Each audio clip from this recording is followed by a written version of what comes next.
civilization is being sacrificed for the opportunity of a very small number of people. We urgently need financial, political and social innovations that enable us to overcome this structural dependency on growth. We need to change the system. This isn't cleaning up the beaches in the case of plastic a little bit faster. That's vital, that has to be done. But you need to stem the flow. Go Simone explores sustainable change and the women inspiring it. Who are they? What made them who they are? How do they read the world they live in?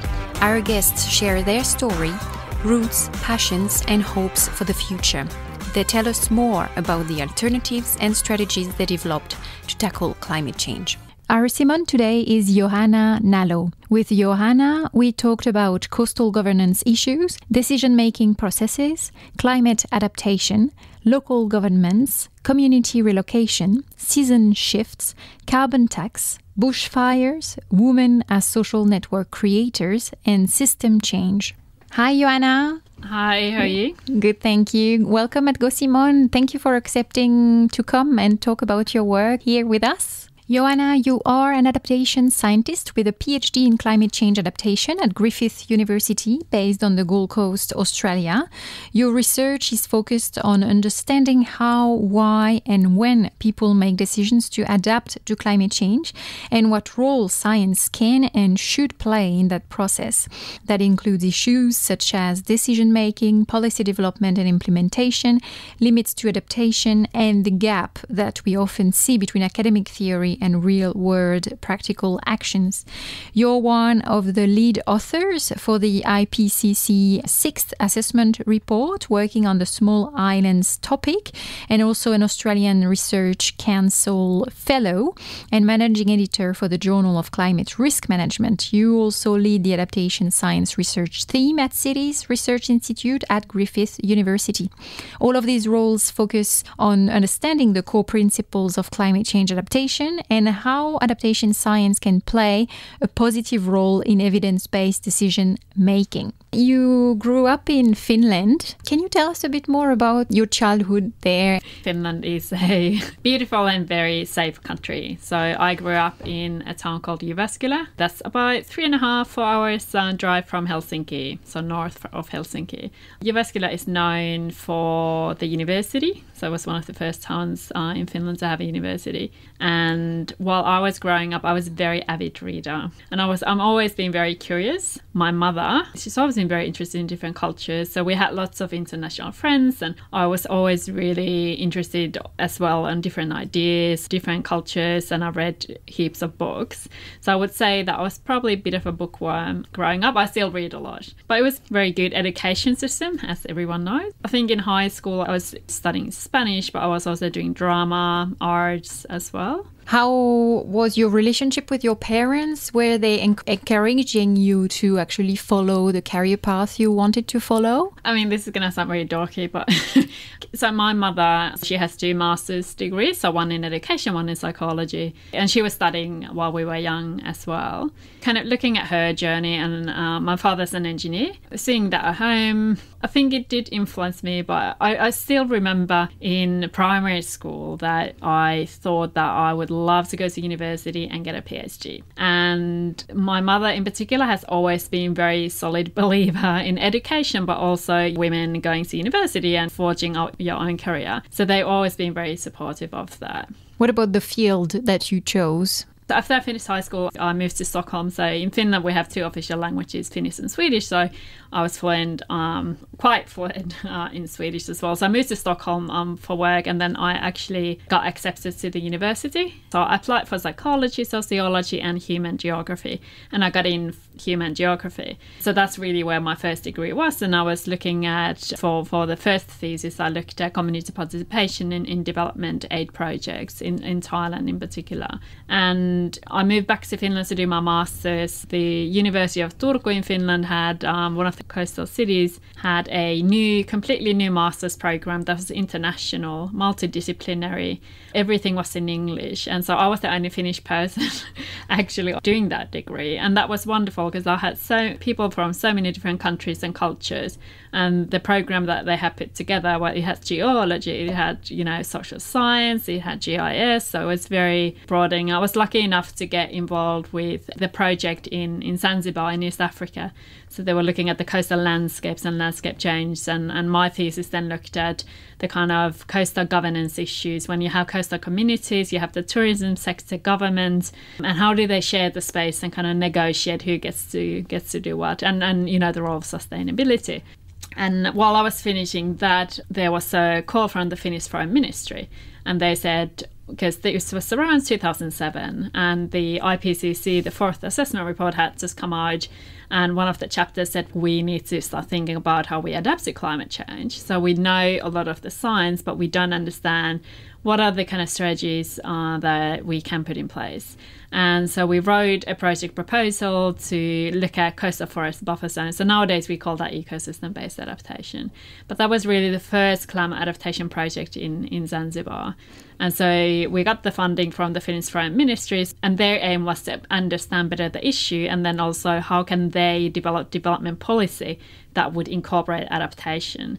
And so we had a multidisciplinary team again, so half from Finland and half from Zanzibar. And while I was working in that, I thought it's such a massive challenge, especially in coastal communities, in developing countries. And I thought this is something I really want to do a PhD on. So, could you tell us a bit more about your current research? When I came to Australia, so I've been here since 2009, so I came to do a PhD because at the time there wasn't much. There were many universities in Europe, they were not even looking at adaptation because it was such a new issue. Once I finished my PhD here, looking at kind of the decision-making processes at local and state governments, I stayed at university, at Griffith University, and did 2 postdocs, and then I got a lecturing role last year, a permanent position, and then I already had applied for the Australian Research Council Early Career Award. So I was awarded that in last November. This year in May, so I actually got to start the project, and pretty much it's really a passion project of mine. So when I was finishing my PhD, I noticed that there's a big gap between theory, so what we know in theory about how we are supposed to do adapt to climate change, and then what actually happens in practice. So when people start making decisions, whether it's communities or governments or private sector. And I was always really fascinated around the kind of fundamental assumptions and framings. And if you look at the policy science literature, the first thing they always say, the way you frame an issue impacts what you think is the solution. And that's kind of the journey that I'm on. So the current project that it's really trying to understand what are the fundamental assumptions about adaptation or framings of adaptation that we have developed over time. How to do adaptation effectively in theory. Where have those assumptions kind of come from? And then trying to understand, well, are those assumptions actually robust guides to make decisions on adaptation or policy? Can you cite a few assumptions that we have in the way climate adaptation should take place? One of the most prominent assumptions is that in the early on, there's lots of literature around, from the science community in particular, around saying, well, what is adaptation? Adaptation is a local issue. What happened in Australia was that all the governments were looking at climate adaptation. They said, well, it's a new policy issue. Who should be responsible for adaptation? And they said, it is a local issue. So it is the responsibility then of local governments within those jurisdictions. Is it specific to Australia? No, it's not specific only to Australia. But I mean, obviously the Australian example was because that was occurring while I was doing my PhD. There was a bigger realization that you can't do adaptation only at the local level. So you implement the actions at the local level, but really you need the whole community involved. You need the state government, there's regulations. So even if the local government makes a decision, this is how we want to adapt, there might be state level regulations that don't allow you to do that. But there's also different things that the federal government should be doing and the private sector, the communities. And both of those framings still exist. So some people keep going on, well, it is only a local issue. Whereas others are, well, it's actually kind of shared multi-governance issue where we need all the actors involved. Where do you position yourself? Oh, definitely at the multi-governance. And I think that realization really came when I was doing my PhD. Is interviewing and interacting with the local government officials and understanding the constraints they have. And even in cases where they wanted to use some of the newer science and make bolder decisions, they couldn't always do that. In your research, or some of your research, you focus on the Pacific region and the case of some islands such as Fiji, Papua New Guinea, Vanuatu. And we know that they're already severely impacted by climate change, and that by necessity, Pacific islands have become sort of hubs of innovation where climate strategies are piloted, refined to inform adaptation efforts globally. How do you analyze the current situation there? Is there hope that they can successfully adapt while we observe, as you said, that it's a global issue and that even if they take some actions at a local level, it might not be successful on the long term? What we are seeing in the Pacific Islands is that there is lots of anecdotal evidence, for instance, of community relocations and, changes in seasons. So a lot of the work has been focusing on, for instance, on the role of Indigenous knowledge.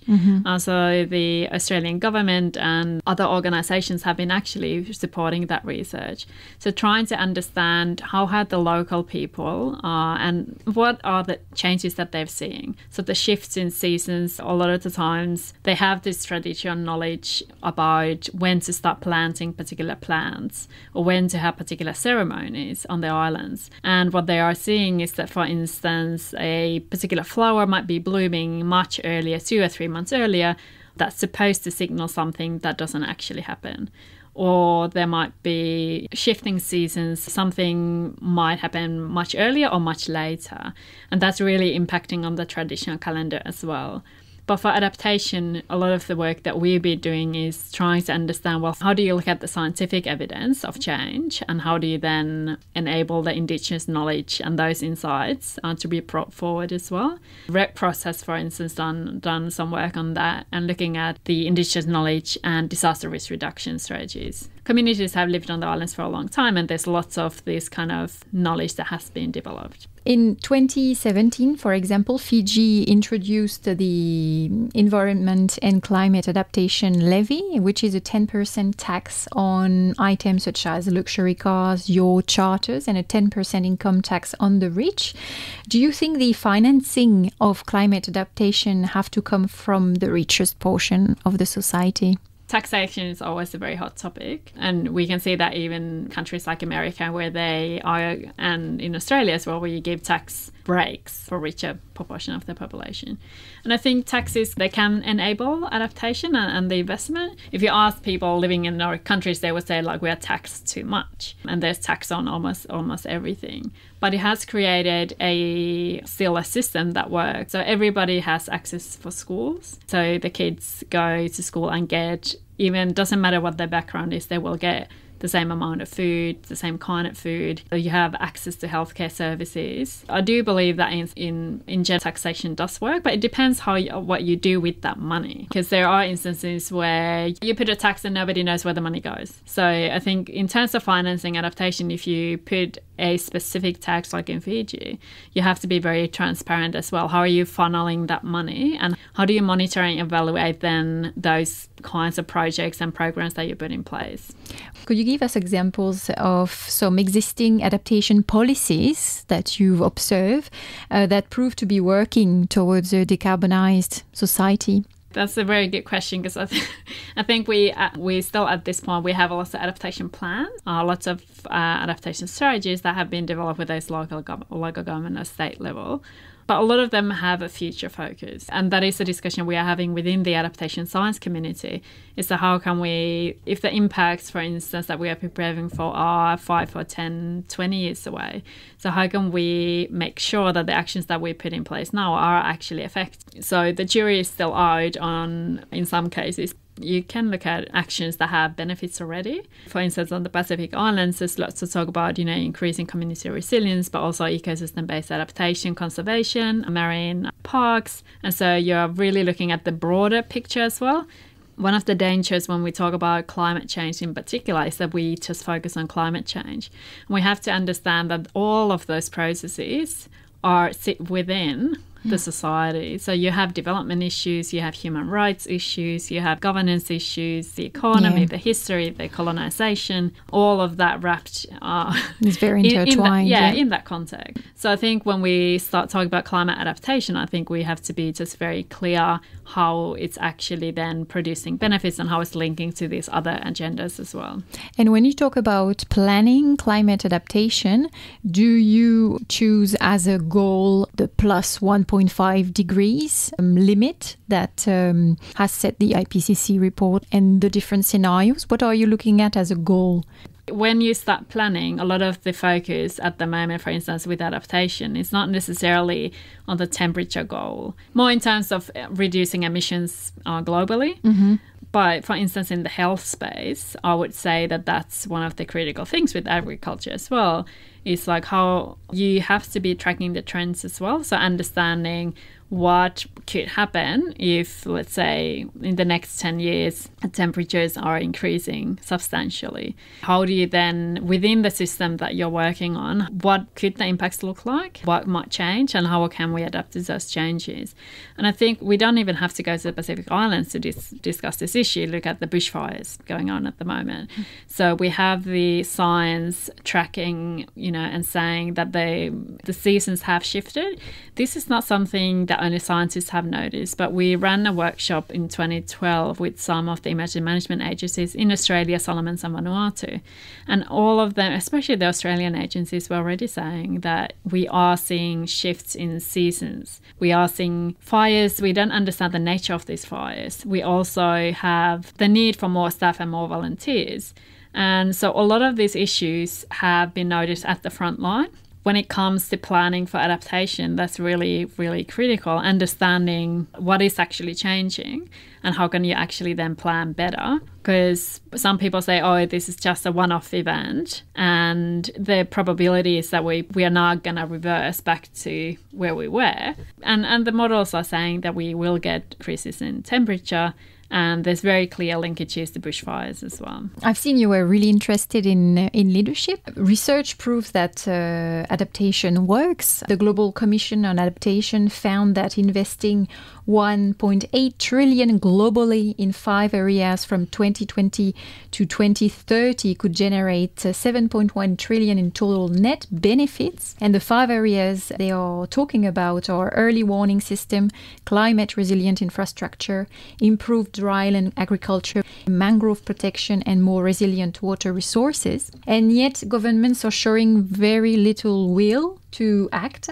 So what do you think it will take for leaders, the leaders we've chosen, what it will take to them to own the problem? For me, at least, it is about distilling a long-term perspective. And I understand that in politics it's very hard because some of the local officials have some nice talks to say, well, the first year you're trying to figure out what to do. The second year you do things. The third year you start preparing for the election. Those kind of cycles are very short. And so you might have a leader, even a great leader, who might be there for that one term in office and leaves. And then the next one kind of repels what they've done. My interest in leadership, it's about different mindsets. It is about taking good decisions that benefit more people than just yourself. But can we talk about great leaders in Australia? Because they do more than just not doing anything about it. They actually deny the problem. Can we talk about leaders when referring about them?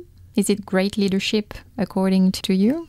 In terms of leadership, I think we often put very much focus on the federal government and say, well, they are not doing this. But what we are seeing, for instance, not just within Australia, but also, for instance, in the US, you have these states, for instance, are making, like California, they are making very clear leadership decisions on climate change, even if the federal government isn't.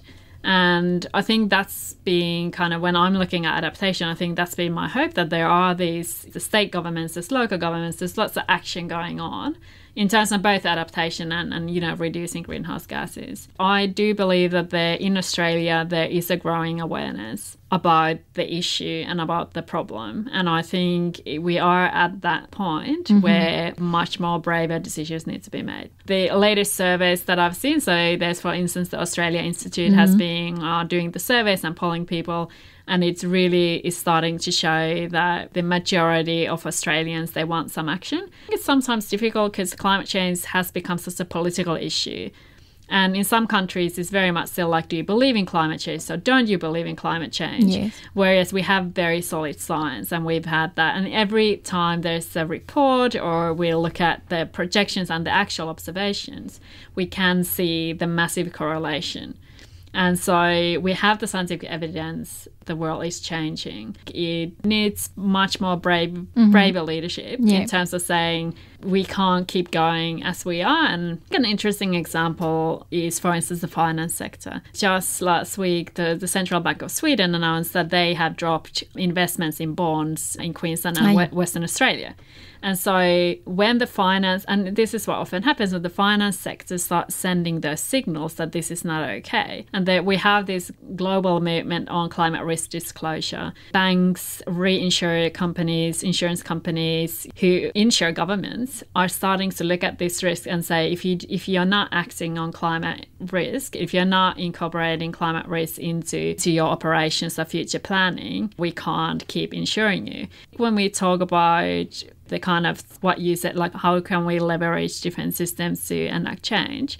It is very complex, but we are seeing at multiple fronts, we are seeing signals that people's awareness is changing. And what I always say is that it's interesting that when you talk to the private sector, a lot of the times they go, of course we are factoring in climate change and the potential risks because we do risk management. We have shareholders. We have to deliver. And in some cases, if you have the kind of pressure to show, and even with the banks, they are starting to think, okay, well, there's all this climate risk and climate impacts coming. How are they going to affect people like me who have a mortgage? And how is that going to impact my premiums and all of that?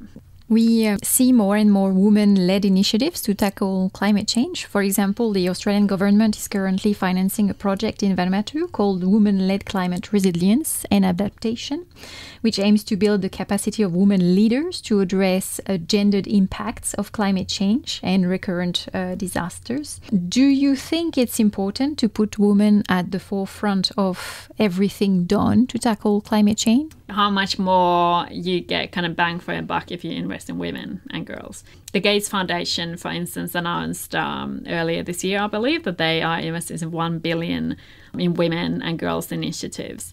And I think there is a really strong case for that as well.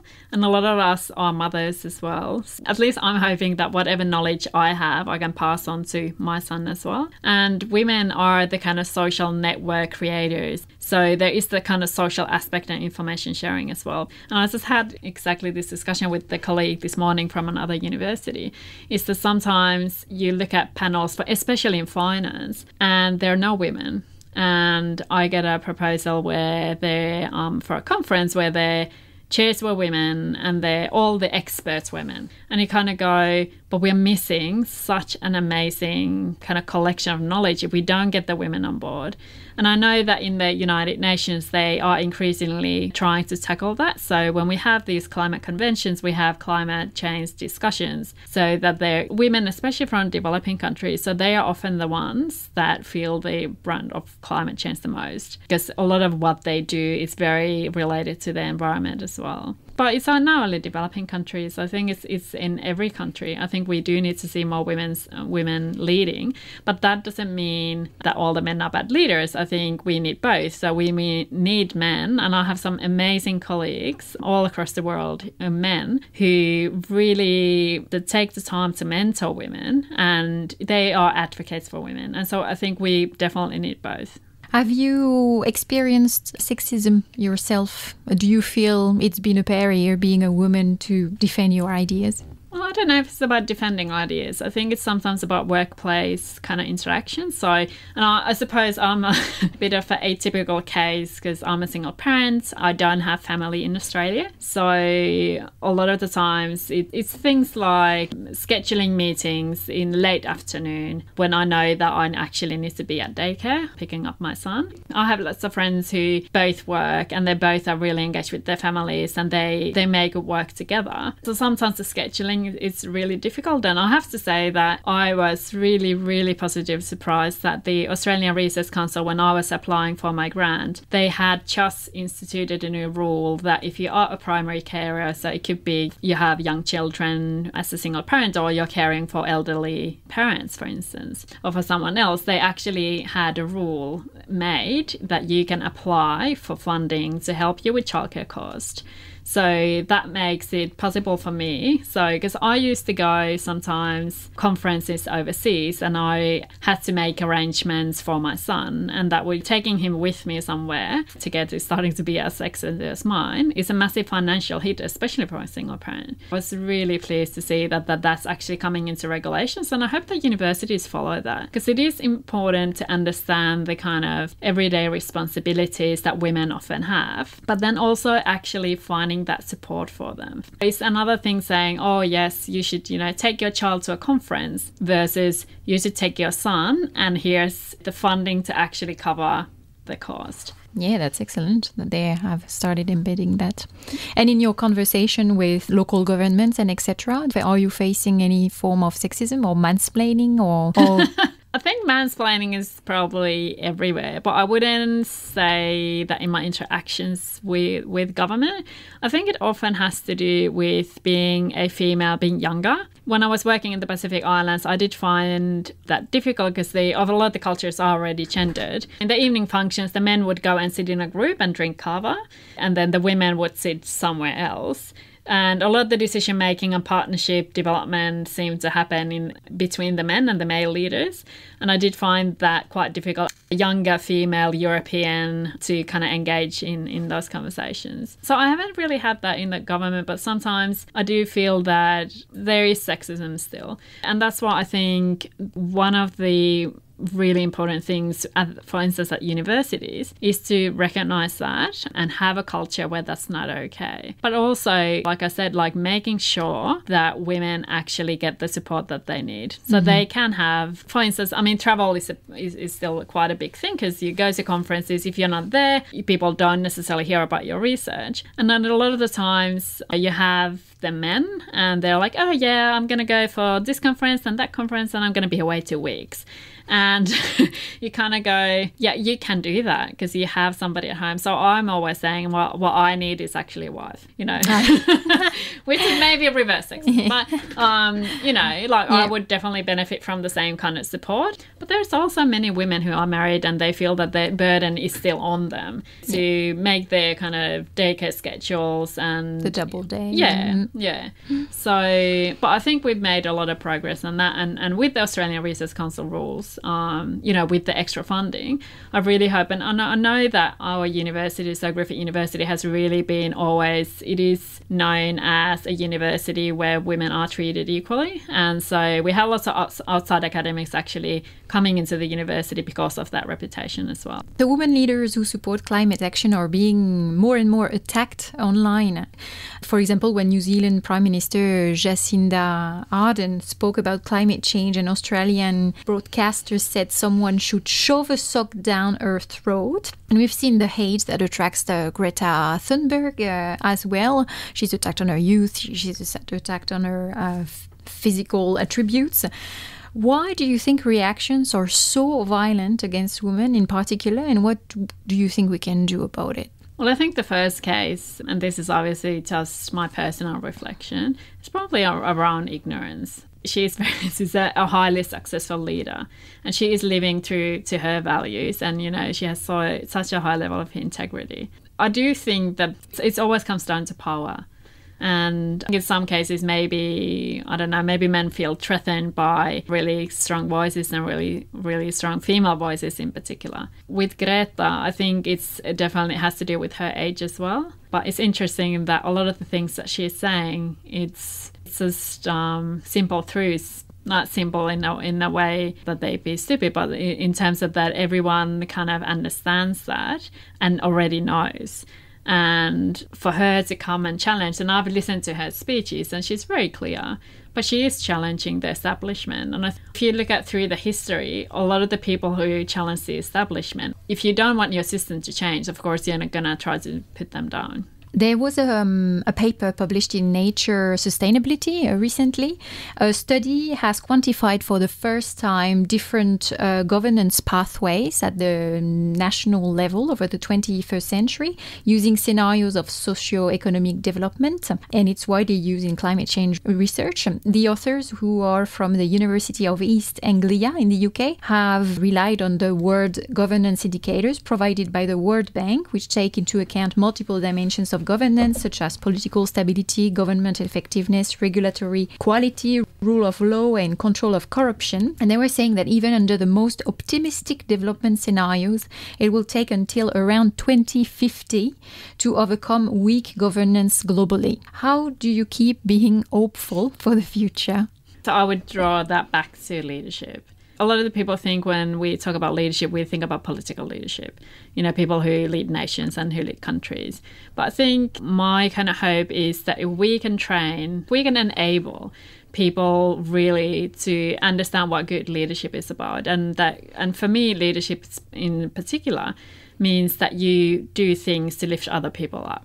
That's pretty simple. So you see the capacity in other people and you do your utmost to help them to fulfill that capacity. If we can get the next generation thinking like even the current generation and the older generation, if we could all have that shift in mindset, I think we would see much more action. And I think that's where I remain hopeful. I suppose because as a scientist, I also do think that, especially with climate change, people think it's something that's going to happen to other people. Whereas we now have scientists who say that, well, my models predicted this to happen in 20 or 30 years' time. It's happening now. So I think that often spurs people to action as well. When you are confronted with something that you don't know how to manage, I'm hoping that spurs both innovation, but also kind of the bolder, braver leadership as well. Do you see value in collective action such as Extinction Rebellion? Do you think it has power? Well, I think it has its place, that's for sure. Because I have heard positive things and I heard negative things. And I feel like a lot of the majority of those groups, they just want change. And they just want to be kind of on the face of the establishment and say that's enough. And I think that has enormous power. And you have other people, but then you have other people who have other roles. For instance, advisors, so people who can advise governments and corporations how to start decarbonizing. There's all these kinds of different groups. And I think if we have the kind of collective action, like for me, it's always collective action is different groups working on the same issue. So I think there's a lot of power in that. I shared with you prior to this interview 2 hot news, fresh articles from the press. The first one was called Stakeholders Push for Progress on France's Climate Adaptation Plans. It was published on Climate Change News.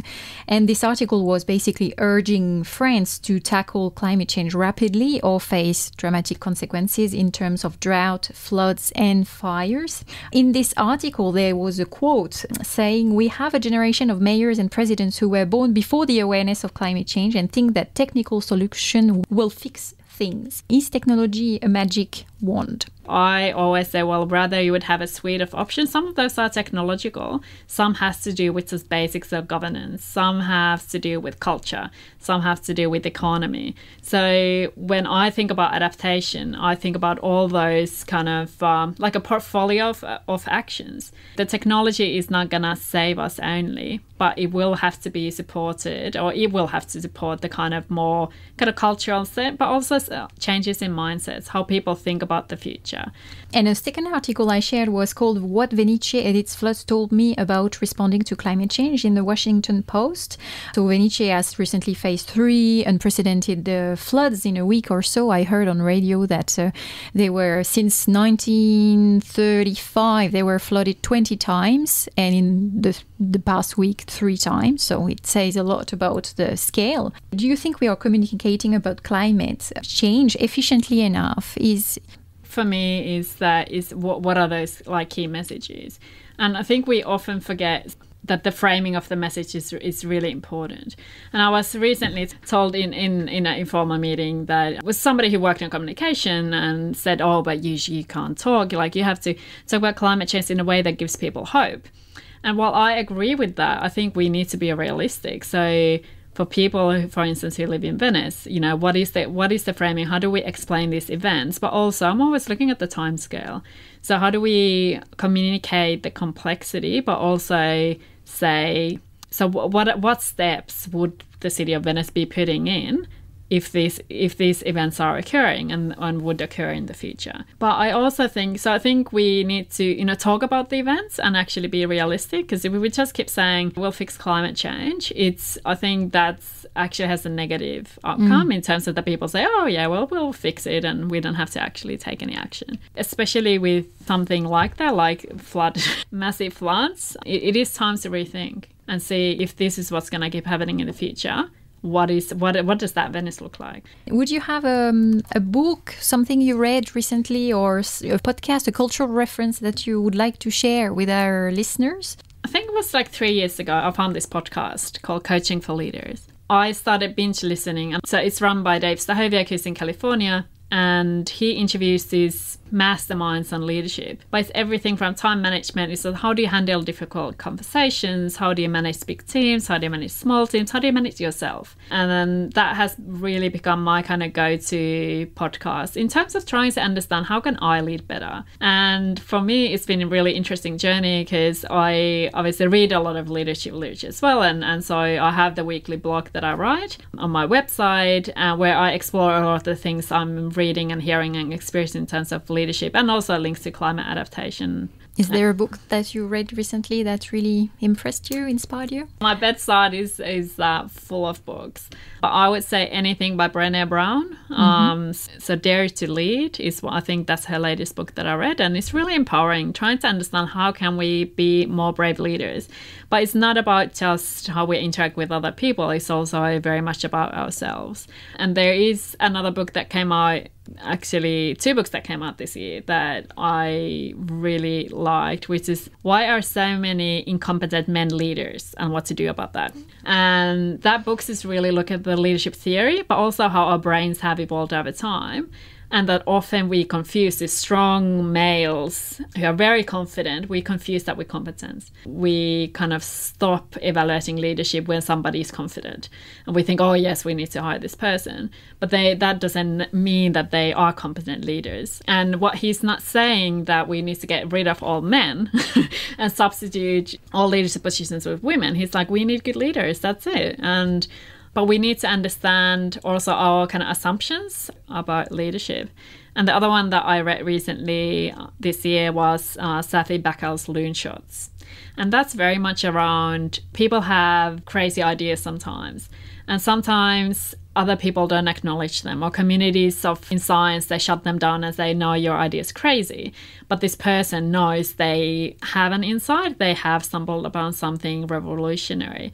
And so the loon shot idea is, for instance, radar. So 2 guys in the US military had an idea about the radar, and they were just kept putting down and said, it's a crazy idea, it's never going to work, it's useless, until World War II, when somebody found the plans and said, hang on, so you can actually see the enemy planes with this? And they're like, yep, that's what we've been trying to tell you. Another one is example from medicines, cancer research. So there was one professor who thought that he had come up with this way to not cure cancer, but diminish the cancer. And for 30 years, the scientific community shunned him out and said he couldn't present his work because they was like this rubbish. And then finally, they actually saw what his idea was and revolutionized the way that we treat cancer. So that book is all about these examples, and it's also how do you foster innovation? And that is one of the core things and my hopes for adaptation, that we are looking at across disciplines, across people, across ideas, and really bringing new separate ideas together and really fostering innovation. Thank you, Johanna. Thank you. Thank you for listening. To find out more about Johanna's research and writings about climate adaptation and leadership, check her website, johannanalau.com. As usual, I'll put all the references mentioned in this episode on the podcast website, gosimon.org. See you in 2 weeks.